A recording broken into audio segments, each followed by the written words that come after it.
Bentrovati amici, bentrovato Don Salvo Bucolo. Oggi parliamo di un argomento particolare da ascoltare, seguire, senza preconcetti, senza pregiudizi, con libertà di mente e di cuore. Abbiamo con noi Giorgio Ponte, che è uno scrittore di origini palermitane, ma da tanti anni ormai vive e lavora a Milano, è laureato in comunicazione sociale all'Università Pontificia Salesiana, titolare di un master in editoria, scrive tantissimi libri. Il suo primo in assoluto si chiama Io sto con Marta ed è stato veramente un grande successo, una grande rivelazione, e poi da lì anche i suoi blog, è molto molto attivo e ha un messaggio veramente importante da lanciare a tutti noi. Il titolo della nostra trasmissione è Accolto, accompagnato, liberato. Ecco Giorgio, questo titolo di trasmissione ti è congeniale? È congeniale al messaggio che tu vuoi lanciare?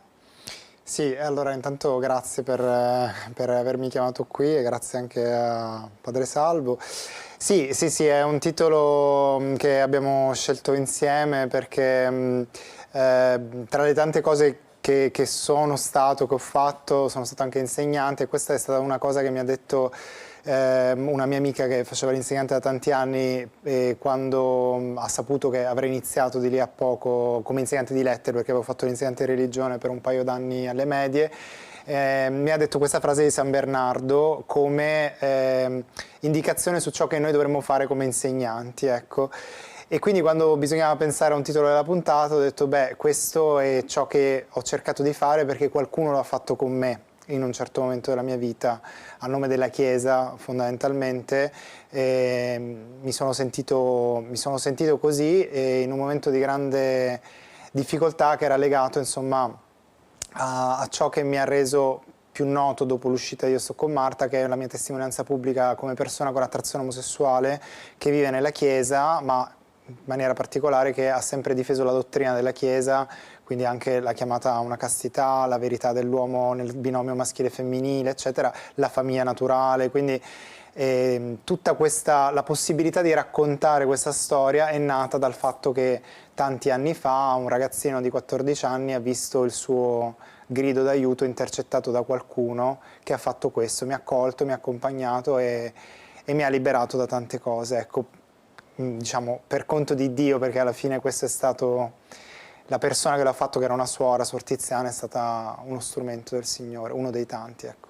Giorgio, tu non sei solo nel portare avanti certe tematiche, perché fanno più rumore, hanno un'eco mediatica diversa, come dire, i messaggi che provengono dal mondo LGBT, dal mondo omosessuale, sono temi molto delicati, ma ci sono delle posizioni nette. Tu dici: io difendo la dottrina della Chiesa, difendo la famiglia, quindi immagino tu sia contro le unioni omosessuali, sì, le convivenze, a dire che i matrimoni, l'adozione di figli da parte di persone dello stesso sesso, quindi hai una posizione molto netta e parli anche di pastorale, attraverso la quale si possono insinuare delle, tu dici, come dire, delle dottrine che possono allontanare da quella che invece è la dottrina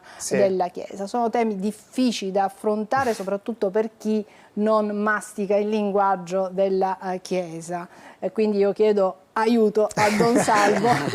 Bella patata bollente, diciamo. A Don Salvo, perché Giorgio Ponte ha un messaggio molto forte, molto importante, una posizione netta, fa chiarezza su tanti punti. A proposito, ve lo dico adesso, ve lo ripeterò, potete conoscere molto meglio di quello che accadrà in questa nostra trasmissione Giorgio Ponte attraverso i social, attraverso il suo canale YouTube Giorgio Ponte, e anche attraverso il suo blog. Ora vi mostriamo due schermate. Il blog si chiama Liberi di amare. Anche questo termine, Giorgio, può indurre a equivoci. Liberi di amare, quindi di fare tutto ciò che si vuole. Ecco, stiamo vedendo i diversi temi, purtroppo non si leggono qui, ma tu affronti tantissime tematiche, quindi io veramente invito i nostri telespettatori ad andare su questo blog, si chiama Liberi di Amare, abbiamo anche la schermata iniziale, vedrete la foto di Giorgio e tutti gli argomenti che lui di volta in volta tratta. Don Salvo. E allora, io innanzitutto mi piace sottolineare questo, Don Giorgio Giorgio Ponte, perdona. Non è un ancora, sacerdote. esatto, sono laico. Chissà del Signore. È un laico.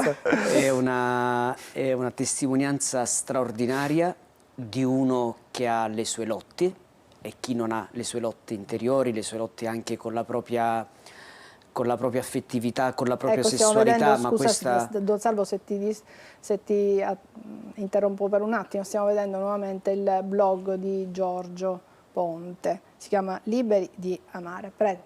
Sì, dicevo, lui è la testimonianza di uno che lotta nella sua vita, ma tutti lottiamo con la nostra affettività e sessualità, perché io seguo molto il suo podcast, il suo canale YouTube, e in fondo lui apre un mondo in cui tutti, ma proprio tutti, anche chi non ha attrazione omosessuale si trova, perché le problematiche affettive e sessuali toccano tutti. A volte pensiamo che sia soltanto di qualcuno, no, è una realtà costitutiva dell'essere umano. La sua novità è che lui riconosce, sa chiamare le cose per nome, ma questa realtà concreta non toglie la verità, la bellezza di quanto ci è stato rivelato da Gesù Cristo, dalla Chiesa e soprattutto del discorso del maschile e femminile.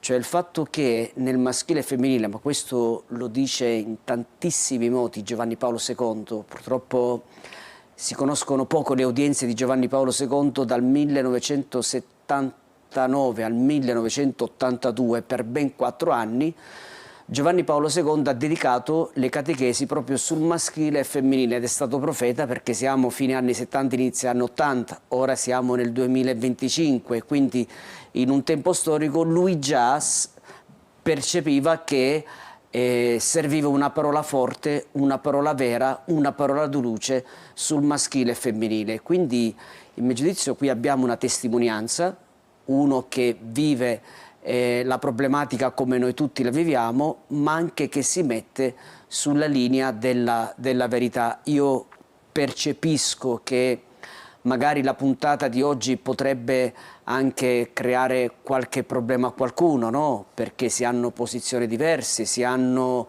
idee diverse in tal senso. Però credo che qui c'è un discorso di verità antropologica, perché in questa verità antropologica, uso un termine forse più facile, verità dell'uomo, c'è la verità di Dio, del Dio fatto uomo, del Dio fatto carne maschile, e di un Dio che ci rivela la bellezza dell'uomo-donna. Giorgio, tu non fai sconti a nessuno. No. Vedo che tu parli in maniera netta, chiara. Sì.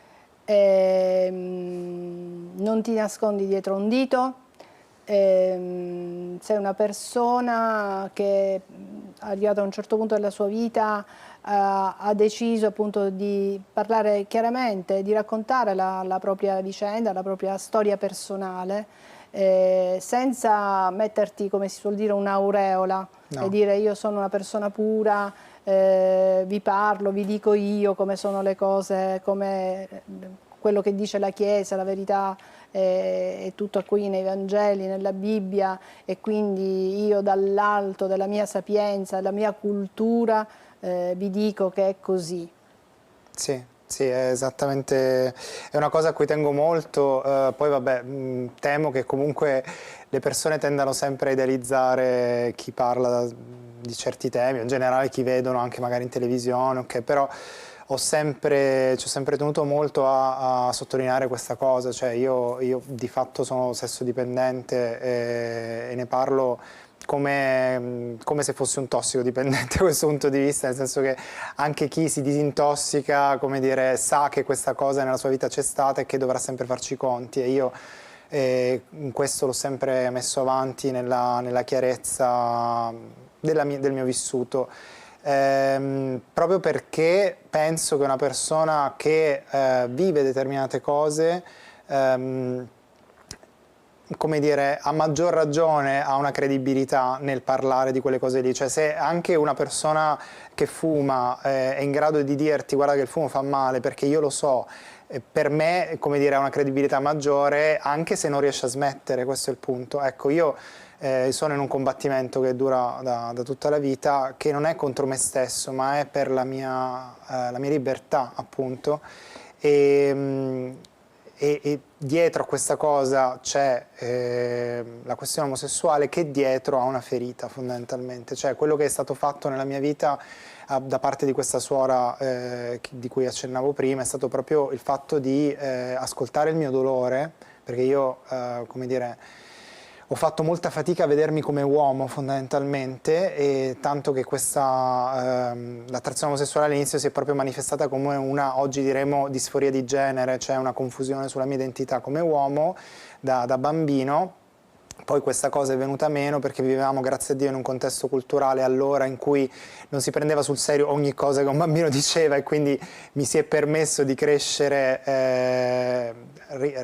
riconoscendomi come uomo, ma sicuramente c'era un problema di identificazione in una famiglia dove le figure femminili erano molto più forti e le figure maschili erano molto distanti.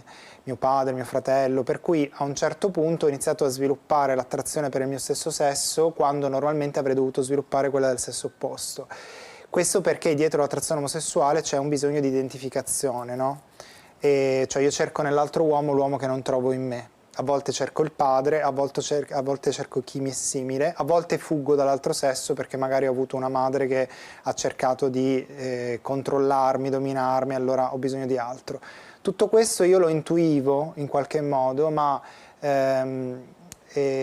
generava comunque sia una questione, perché i desideri che sentivo sembravano innati, ed è il motivo per cui oggi tante persone rifiutano la dottrina, perché si sentono colpevolizzati dal fatto di dire guarda che tu hai dei desideri che però ti possono portare a fare qualcosa che è contrario al tuo corpo, e giustamente uno dice ma io quei desideri ce li ho, non li ho scelti.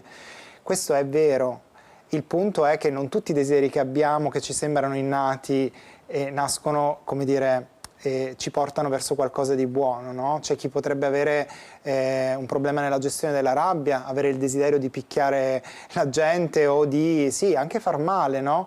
Però il Signore ci ha dato anche una lucidità, una razionalità per cui possiamo distinguere che cosa è buono e che cosa non lo è, e senza giudizio morale in questo, proprio cercare di capire ma perché desidero una cosa che alla fine non mi fa del bene, no? Ecco, questa donna mi ha aiutato in questo. Tra l'altro, quando ero tra gli 11 e i 13 anni sono stata anche vittima di abusi da parte di uomini molto più grandi di me. Questo ha ovviamente, in una situazione già di confusione, creato un imprinting molto forte, che è una cosa molto comune. E il problema qual era? Che il mio dolore mi metteva al di sopra degli altri, dentro di me. Cioè, da un lato mi consideravo quello sfortunato, dall'altro lato ero quello che aveva bisogno di cure particolari e che aveva diritto, perché aveva sofferto, di schiacciare gli altri. Questa persona, nell'accogliere il mio dolore, mi ha consolato, ma anche mi ha restituito la responsabilità della mia vita. Cioè, ok, tu hai sofferto, ma non puoi permetterti di dire che hai sofferto di più di altri, perché questo è un giudizio che sta solo a Dio, e nelle tue mani però ti è stata data la possibilità di essere felice. Cioè, o tu credi che Dio non si sbaglia e che tutto può concorrere al bene nel momento in cui tu metti la tua vita nelle sue mani, oppure tu vivrai da vittima per sempre e da vittima diventerai carnefice, che è un po' quello che sta succedendo oggi. Le vittime, tra virgolette, per tanti anni, no? Gli attivisti LGBT, ma anche, se vogliamo, parallelamente tutta la questione dell'estremismo nel mondo del femminismo, eccetera, diventano i carnefici. Adesso dobbiamo riprenderci quello che ci è stato tolto e fare esattamente quello che ci è stato fatto o che abbiamo interiorizzato ci sia stato fatto. Questo mi ha permesso di ritrovarmi come uomo, e adesso, dopo tanti anni, anche di vedere quello che diceva Padre Salvo, come questo, come la mia ferita non è solo mia, ma è la ferita veramente di tutti da un certo punto di vista. Solo quello che viene fuori cambia, il sintomo può essere diverso, ma se noi andiamo alla radice, alla fine io sono uomo ferito come gli altri e quindi non ho bisogno di trattamenti speciali, ma soprattutto e quindi posso camminare con altri uomini per fare esperienza dell'amore inteso come lo intendiamo noi. Appunto, liberi di amare, tu dici come Dio vuole. Esatto. Quindi senza seguire queste pulsioni, questa attrazione fisica, diciamo, tra due persone dello stesso sesso. E in questo il tuo pensiero differenzia da tante altre persone, sì, che invece ritengono di essere nati in quel modo, e se Dio mi ha fatto nascere in quel modo, perché io non devo amare con il corpo, certo, con la mente, con tutto, un'altra persona che è del mio stesso sesso. In questo tu invece poni uno spartiacque. Sì, tu dici Dio ha creato uomo e donna e quindi l'unione può essere solo fra queste due persone. Sì, l'unione sessuale. Che poi è quello che dice la Chiesa non si è mai pronunciata sui sentimenti, come non lo dovrebbe fare la legge del mondo, la legge civile, non lo fa neanche la Chiesa, perché i sentimenti non sono una realtà tangibile sulla quale possiamo mettere bocca, ma i fatti sì. E un atto sessuale tra persone dello stesso sesso di fatto, come dire, porta a una forzatura proprio del corpo, nella peggiore delle ipotesi, che comunque è tanto una forzatura che è dolorosa, che ha tutta una serie di implicazioni anche igienico-sanitarie che sono pericolose, ed è oggettivo questo. Nella migliore delle ipotesi invece si riduce a un atto, scusate non so se posso dire, però un atto masturbatorio, cioè fondamentalmente di autoerotismo. Allora la questione è, e non è dire sei brutto e cattivo perché fai questo, perché desideri farlo. Ripeto, ho iniziato dicendo che sono cose che io ho vissuto. Il punto è capire se quella cosa lì dice amore, cioè forzare il tuo corpo e quello dell'altro può dire l'amore che ha vissuto Cristo, che è quello che noi dobbiamo cercare, e un atto di autoerotismo può dire l'amore donativo dell'atto sessuale nel matrimonio, e ripeto, questa è un'evidenza. Quello che non è stato fatto per tanto tempo è stato andare oltre la semplice evidenza, cioè di dire ok, questo è contro natura e quest'altro no. Ok, dopo che mi hai detto questo però aiutami a capire perché io ho dei desideri contrari e qual è il bisogno profondo del mio cuore. Questo non è stato fatto, e il fatto che non sia stato fatto per tanto tempo ha portato oggi anche all'interno della Chiesa a un ribaltamento delle posizioni. Siccome loro soffrono, siccome non hanno colpa dei loro desideri, allora facciamo che tutto va bene, ma la realtà del corpo non può essere contravvenuta, e quello che io ho sperimentato è che quando il mio cuore ha avuto la possibilità di vivere un'intimità autentica con altri uomini, e non soltanto con gli uomini, ma in generale proprio la profondità del riscoprirmi accolto da questo mondo maschile da cui io mi ero sentito allontanato per tante ragioni, e io non avevo più bisogno, cioè non sentivo più il desiderio fisico intendo dire, perché il punto è quello che è stato erotizzato un desiderio che è sano, che è il desiderio di intimità con le persone del proprio sesso, perché noi abbiamo bisogno di chi ci è simile per sapere chi siamo, per poi andare verso chi è diverso, e questo è un desiderio, è un bisogno di ogni uomo. E quando tu riesci a vivere quello in maniera ricca, che poi è ciò che ha vissuto Cristo, perché Cristo non era sposato, ha vissuto con 12 amici e ha vissuto la sua missione insieme a loro e ha donato la vita per degli amici, non per dei partner, non per il marito o per la moglie.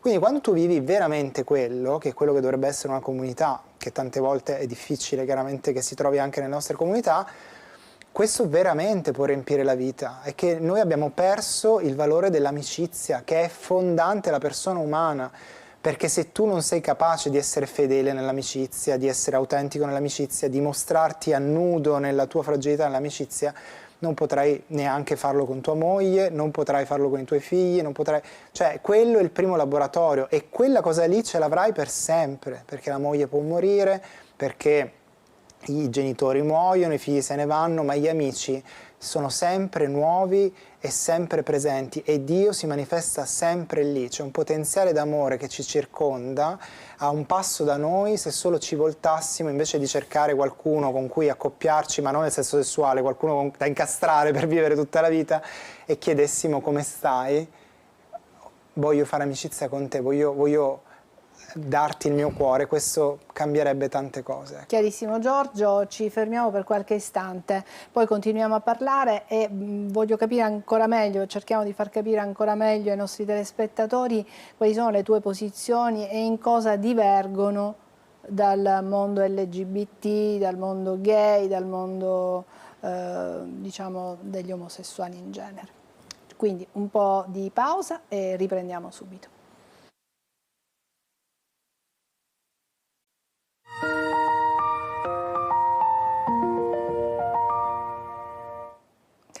Eccoci, oggi stiamo conoscendo Giorgio Ponte, che è uno scrittore, un giornalista, possiamo definirlo, sei stato definito omosessuale, cattolico, odiato dai gay. Sì. Perché la sua posizione è nettamente differente da tutte quelle richieste, da quelle come dire, istanze che vengono portate avanti dai movimenti LGBT che si battono per le unioni civili, che per i matrimoni, per le adozioni, utero in affitto. Tu sei contrario a tutto questo. Metti in guardia dai pericoli che possono venire da una certa frangia del mondo cattolico che vuol far passare con la sotto l'egida dell'accoglienza, del non giudicare, dei concetti che tu ritieni siano lontani da quello che veramente Dio chiede a ciascuno di noi, quindi l'amore puro, l'amore vero, l'amore tra due persone non dello stesso sesso, che possono anche amarsi ma che non possono vivere insieme in quel senso. Tutto il pensiero di Giorgio Ponte è possibile come dire, snocciolarlo, studiarlo attraverso intanto il suo blog personale Liberi di amare. E poi c'è un podcast che tu porti avanti assieme ad altri, perché non è da solo Giorgio Ponte che è l'unico che la pensa in un certo modo e che porta avanti come dire, le idee della dottrina della Chiesa. C'è un podcast che si chiama A2A2, è scritto A lettera, 2 numero, A lettera, 2 numero, A2A2. Cosa fate in questo podcast? Vi aiutate a vicenda? Cercate di approfondire queste tematiche? Cercate di aiutare soprattutto chi può sentire queste tendenze, questi desideri di attrazione verso un proprio simile? Sì. Allora, sì, il podcast è l'ultima cosa che è nata da questo grande progetto Storie di Speranza nel quale c'è il blog, ci sono i romanzi, c'è anche il canale YouTube Giorgio Ponte Storie di Speranza, ed è nato per raccontare un'esperienza che noi abbiamo vissuto alcuni anni fa insieme a Gaetano, che è venuto anche qui ospite con voi l'anno scorso, di condivisione proprio quotidiana di un cammino con altri uomini feriti. Ai tempi, quando noi abbiamo iniziato 8 anni fa, se non sbaglio, eravamo quasi tutti con attrazione omosessuale. E avevamo visto proprio come il fatto di stare insieme, di guardare l'omosessualità per quello che era, cioè il frutto di una ferita, e lavorare sulla ferita e su quelle esperienze maschili insieme ci aiutasse molto. Perché Giorgio, scusa sì. se ti interrompo, tu sostieni che non si nasce così, Sì. È una ferita, è Sì. qualcosa che avviene nella vostra vita, per cui un bambino di Sì. colpo sente l'attrazione per un proprio simile, ma non perché è nato in quel modo. Sì, sì, sì. Tu rifiuti, assieme ad altri chiaramente, Sì, tu sì, rifiuti questo concetto, tant'è vero che mi spiegava anche Gaetano Luca quando è stato qui ospite, alcuni facendo un percorso sono riusciti anche a sposarsi Anche, con altre donne, con con persone del stesso posto, sì, sì, assolutamente, ma è piena la rete di storie così. In America ci sono movimenti interi che parlano di questo e noi ne abbiamo conosciuti. Non è lo scopo della nostra missione, diciamo così, nel senso che io ho attrazione omosessuale, mi sono innamorato di donne a un certo punto della mia storia e potrebbe succedere ancora. Diciamo che nel proprio cammino personale chiaramente fa tanto la differenza quanti rapporti hai avuto, quante esperienze, l'età, tutta una serie di cose, ma il punto non è cancellare un sintomo di una ferita, il punto è ascoltare il bisogno che c'è dietro, occuparsi della ferita, no?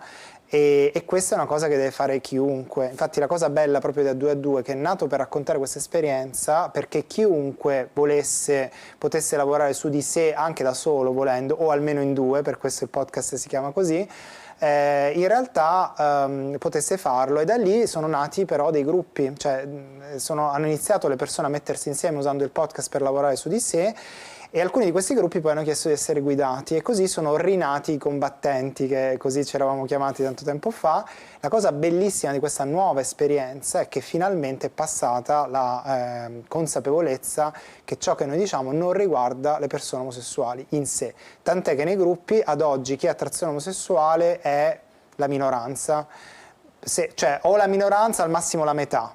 Parliamo di, adesso siamo 25 persone, i gruppi guidati da noi, quindi sono 5 gruppi, c'è anche un piccolo gruppo di donne, e sì, la maggioranza, ci sono anche papà, dei padri di famiglia, ci sono dei sacerdoti che camminano come fratelli insieme agli altri. Cioè proprio il fatto di vedere che al di là dell'età, al di là dello stato di vita, al di là del sintomo superficiale, e noi abbiamo tutti bisogno delle stesse cose, abbiamo bisogno proprio di vedere di entrare in relazione con quegli uomini che per un motivo o per un altro abbiamo guardato da lontano, o con disprezzo o con idealizzazione o con paura, e scoprire che sono feriti come noi. Questo si può fare laddove tu togli i veli, togli le armature e ti mostri fragile, e vedendoti accolto da altri uomini scopri che puoi essere fragile, e questo però non significa essere debole o comunque non essere forte o non essere virile, perché quell'uomo lì che pensavi ti giudicasse in realtà è fragile come te, ha bisogno di te quanto tu hai bisogno di lui. Questa è proprio una cosa importante, ed è un'esperienza non solo di questi 25, ma io ascolto storie veramente da tantissimi anni, e quando lei diceva all'inizio, no, l'omosessuale cattolico odiato dai gay, è molto importante la differenza tra la parola omosessuale e gay, perché gay è chi ha fatto della sua omosessualità la sua identità, ma chi è omosessuale invece è un uomo che sente un'attrazione per lo stesso sesso, ed il mondo è pieno di gente così, che non si ritrova in quell'ideologia là, che sa di essere semplicemente uomo o semplicemente donna, e quindi non ha bisogno, per parlare di quello che dicevi tu, neanche di una pastorale a parte. Io dico sempre, non serve una pastorale LGBT, che alla fine invece di essere inclusiva esclude, perché crea il settore per cui le regole sono diverse e valgono diversamente. No, serve una pastorale per gli uomini e una pastorale per le donne, perché viviamo in un mondo dove uomo e donna non sappiamo più che cosa sono. Don Salvo. Sì, io ringrazio Giorgio, perché, attenzione, qui non stiamo negando la realtà dell'attrazione omosessuale, certo, ma stiamo facendo un lavoro di scendere in profondità. L'attrazione omosessuale è un sintomo di una realtà più profonda, quindi la cosa bella di Giorgio è che in modo molto ragionevole ma anche concreto riesce a chiamare le cose col nome, che è la cosa più importante oggi più che mai. È la cosa che purtroppo complichiamo. Tra l'altro, e anche mi rifaccio al blog Liberi di amare, ecco, quando lui dice liberi di amare, in realtà è liberati da questo amore, da questa grazia, allora posso amare in modo straordinario. E il fatto che c'è questo podcast a 2 a 2, perché, e questo l'ha detto più volte, il grande valore dell'amicizia. Cioè certe battaglie non si possono né si devono fare da sole. È come dire, io provo un'attrazione omosessuale, allora mi isolo dagli altri uomini per affrontare il problema. È sbagliatissimo. esatto. Affronto il problema stando accanto ad altri uomini che magari hanno la stessa problematica, ma si mettono in gioco in modo nuovo. Tant'è vero che Giorgia ha parlato anche di un'intimità che alla fine è l'amicizia. Oggi è strano, non si parla più di amicizia tra gli uomini, ma si usano altri termini per dire amicizia, quando in realtà Gesù Cristo era amico di 12 persone, non aveva 12 partner. Ecco, queste cose che lui ha detto en passant, in realtà dicono la verità della situazione. Ecco perché Giorgio rappresenta, a mio giudizio, un profeta, e tutti i profeti sono scomodi. Tutti i profeti sì, sono da disturbo. Perché in questo periodo si parla ma di diritti un profeta gay, che sta di diritti degli pagando, che lui omosessuali. paga, perché io vedo la verità della profezia quando la persona paga col suo sangue. Quando la persona ci mette il sangue, io lo dico, o è folle o forse c'è qualcosa di grandioso per cui quella persona sta morendo. Ma penso adesso possiamo vedere anche un video. Sì, che Giorgio, dei ragazzi che hanno preparato questo video per noi, per te, per l'argomento che stiamo trattando, e poi ci saluteremo. Sì. Quello che un po' fai tu, no? Come dire, semini dei piccoli semini che ti distinguono dagli altri, dal grande coro, dalle voci. Soprattutto se il chicco muore, produce molto frutto, perché caro, certe battaglie chiedono dare la vita, e lui sta dando la vita per un qualcosa che è di grandioso e che solo forse i posteri, forse oggi non lo so, non lo vedremo, ma solo i posteri vedranno la bellezza di quanto lui e insieme a lui tanti altri stanno facendo. Lui assieme ad altri sono sicuramente in questo momento una voce fuori dal coro. Come lo è Gesù Cristo. Come lo era Gesù Cristo, che era sempre stato molto scomodo. E allora vi ricordo ancora una volta il blog di Giorgio Ponte, Liberi di amare, poi c'è un sottotitolo, Le cose belle accadono a chi ha il coraggio di crederle possibili, e poi il podcast a due a due. Grazie Giorgio Ponte, grazie Salvo Bucolo, grazie anche a voi che ci avete seguito fin qui, alla prossima.